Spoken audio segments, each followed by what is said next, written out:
இங்கிலாந்து உட்பட மேற்கத்திய நாடுகளில் உள்ள நேயர்களின் இக்கட்டான கேள்விகளுக்கு அப்பட்டமான ஆன்மீக விளக்கங்கள் கொடுத்து வெளிநாட்டு மக்களாலும் பத்திரிகைகளாலும் பாராட்டு பெற்றதோடு ஜோதிடம், ஆன்மீகம் உள்ளிட்ட துறைகளில் சிறந்த சேவைக்காக மனிதருள் மாணிக்கம், மகாத்மா காந்தி, சாதனை சிகரம் உட்பட மேதகு ஆளுநர் அவர்களால் ஆன்மீகச் செம்மல் என்ற விருதுகளும் பாராட்டுக்களும் பெற்ற சர்வமத ஜோதிட மகரிஷி SRJ ராஜயோகம் line doctor K. Ram PhD அவர்கள் கேள்விக்குறியோடு உள்ள உங்கள் வாழ்க்கை ஆச்சரியக்குறியாக மாற வேண்டும் என்ற ஆன்மீக பிரார்த்தனையோடு வழங்கும்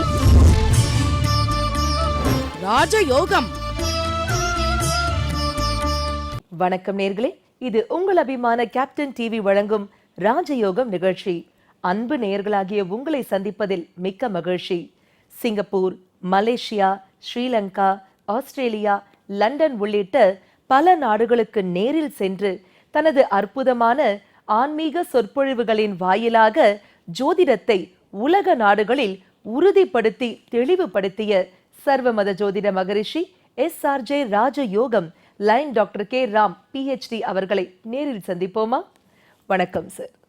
ஓம் தத்புருஷாய வித்மகே வக்கரதுண்டாய தீமகி தன்னோ தந்தி பிரசோதயாத். ஓம் ஆதித்யாயஷ சோமாய மங்களாய புதாயஷ குரு சுக்ர சனியப் யட்ச ராகவ கேதவ நமக. சார், நம்ம திருப்பதி போகும்போது திருப்பதிக்கு போறதுக்கு முன்னாடி காளஹஸ்திக்கு போயிட்டு திருப்பதிக்கு போகணுமா, இல்ல திருப்பதி போயிட்டு வரும்போது காளஹஸ்தி போயிட்டு வரணுமா? பொதுவாக திருப்பதி போகும் பொழுது திருப்பதி மட்டும்தான் போயிட்டு வரணும்.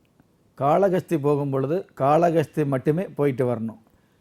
எதனால் சாஸ்திரம் இப்படி சொல்லிக்குது அப்படின்னா, திருப்பதி அப்படிங்கிறது வந்து முழுக்க முழுக்க புண்ணியஸ்தலம்.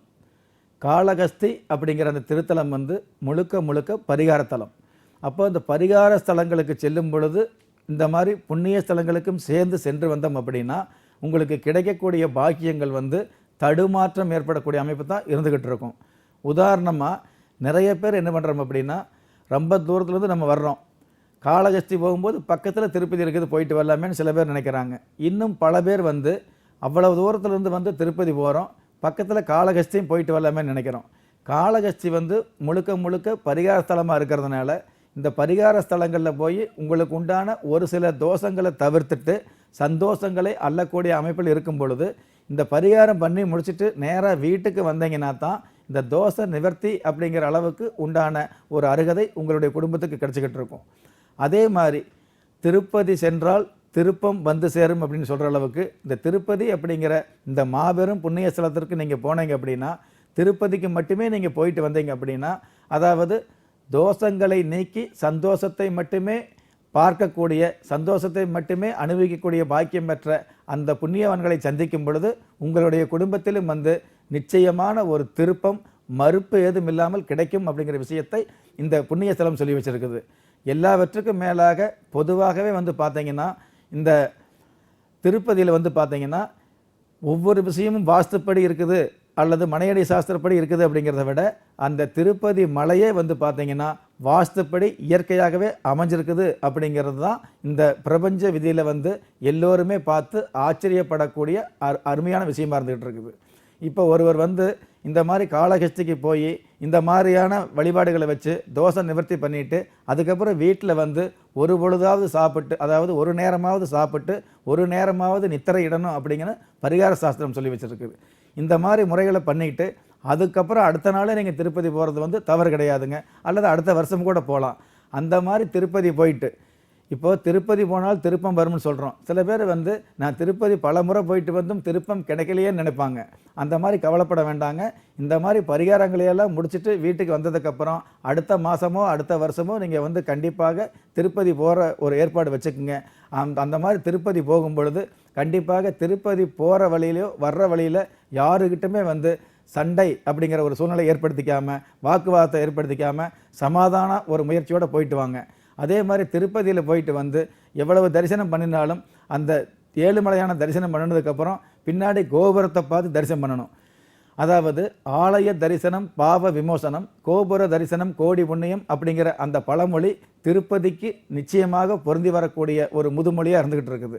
அப்போ அந்த கோபுர தரிசனம் பண்ணினதுக்கு அப்புறம் அதற்கப்புறம் அந்த திருப்பதியில் இருக்கக்கூடிய சந்திரகாந்த கல் என்று சொல்லக்கூடிய அந்த கல்லில் உங்களுடைய கோரிக்கையை பிரார்த்தனையை நீங்கள் சும்மா சுருக்கமாக எழுதினா போதும். அடுத்தவங்களும் அந்த பிரார்த்தனை பண்ணணும் இல்லையா? அதனால் அந்த சந்திரகாந்த கல்லில் சுருக்கமாக வெற்றினா வெற்றி, திருமணம்னா திருமணம், அல்லது தொழிலில் மேன்மைனா தொழில் மேன்மை, தொழில் லாபம், இந்த மாதிரி ஏதாவது ஒரு விஷயத்தை சுருக்கமாக எழுதிட்டு ஒரு டிக் பண்ணிட்டு வந்தீங்கன்னா போதும். அதாவது ரைட் அப்படிங்கிற விஷயத்தை நீங்கள் பண்ணிட்டு வந்தீங்கன்னா போதும். திருப்பதி சென்று வந்தால் திருப்பம் கிடைக்கும் அப்படிங்கிற அந்த விஷயத்துக்கு உண்டான மிகப்பெரிய திருப்பம், அதாவது வருத்தப்பட்டு வாழ்ந்து கொண்டிருக்கின்ற ஒவ்வொருவருடைய குடும்பத்திற்கும் பொருத்தமான மேன்மைகளை அள்ளி கொடுக்கக்கூடிய அமைப்பு இந்த திருப்பதி சென்று வந்தால் கிடைக்கக்கூடிய ஒரு திகைப்பான விஷயமா இருந்துகிட்டு இருக்குது அப்படிங்கிற விஷயத்தை சாஸ்திரம் சொல்லியிருக்குது. அதனால் காளகஸ்தி போயிட்டு திருப்பதி போகலாமா, திருப்பதி போயிட்டு வந்துட்டு காளகஸ்தி போகலாமா அப்படிங்கிற கேள்விகளுக்கு நீங்கள் திருப்பதியும் போகலாம், காளகஸ்தியும் போகலாம். ஆனால் காளகஸ்தி போகும் பொழுது இந்த பரிகார ஸ்தலத்திற்கு தனியாக காளகஸ்தி மட்டும்தான் போயிட்டு வரணும். அதே மாதிரி புண்ணியஸ்தலம் என்று சொல்லப்படுகிற இந்த திருப்பதிக்கு தனிப்பட்ட முறையில், அதாவது எந்த ஒரு பரிகார ஸ்தலத்திற்கும் போகாமல் திருப்பதி மட்டுமே நேரடியாக சென்று வரக்கூடிய பாக்கியத்தை ஏற்படுத்திக்கிங்க. எல்லோருடைய வாழ்க்கையிலும் நிச்சயமான ஏற்றத்தையும் மாற்றத்தையும் சந்திக்கலாம் அப்படிங்கிற விஷயத்தை இந்த நிகழ்ச்சி மூலமாக பதிவு பண்ண கடமைப்பட்டிருக்கிறோம். பலருக்கும் மிகவும் பயனுள்ள தகவல் பகிர்ந்துக்கிட்டீங்க சார், மிக்க நன்றி. குலதெய்வ ஆசையும் நவகிரக அனுகிரகமும் பஞ்சபூத பாக்கியமும் அனைவருக்கும் கிடைக்க வேண்டிய பிரார்த்தனையோடும் அவர்கள். என்ன நேர்களே, இன்றைய ராஜயோகம் நிகழ்ச்சி கண்டிப்பா உங்க எல்லாருக்குமே யோகம் கொடுக்கக்கூடிய அளவுல இருந்திருக்கும் நாங்க நம்புறோம். இந்த நிகழ்ச்சியை மீண்டும் பார்க்கணும் அப்படின்னு நினைச்சீங்கன்னா உங்க டிவி ஸ்கிரீன்ல ஸ்க்ரோல் ஆகிற வெப்சைட் அல்லது யூடியூப் ஐடியா டைப் பண்ணுங்க, ராஜயோகமா பார்த்து மகிழுங்க. திருமண பொருத்தம், கைரேகை, ஜாதகம் பார்த்து உங்களுடைய எதிர்காலத்தையும் உங்களுடைய அதிர்ஷ்டத்தையும் தெரிஞ்சுக்கணும்னா உங்க டிவி ஸ்கிரீன்ல ஸ்க்ரோல் ஆகிற நம்பருக்கு கால் பண்ணுங்க, அப்பாயின்மெண்ட் ஃபிக்ஸ் பண்ணுங்க, சாரை நேர்ல பாருங்க, அதிர்ஷ்டத்தை அள்ளிக்கோங்க. என்னால நேர்ல வர முடியாதுங்க, நான் வெளியூர்ல இருக்கேன் இல்ல வெளிநாட்டுல இருக்கேன் அப்படின்னு கவலைப்படுறீங்களா? கவலையே வேண்டாங்க. நம்பருக்கு கால் பண்ணுங்க, சார் கிட்ட அப்பாயின்மெண்ட்டை ஃபிக்ஸ் பண்ணுங்க, சார் கிட்ட போன்லயே உங்களுடைய கேள்விகளை கேட்டு தெளிவு பெற்றுக்கோங்க. மீண்டும் அடுத்த ராஜயோகம் நிகழ்ச்சியில உங்கள் அனைவரையும் சந்திக்கும் வரை நன்றி, வணக்கம். ராஜயோகம்.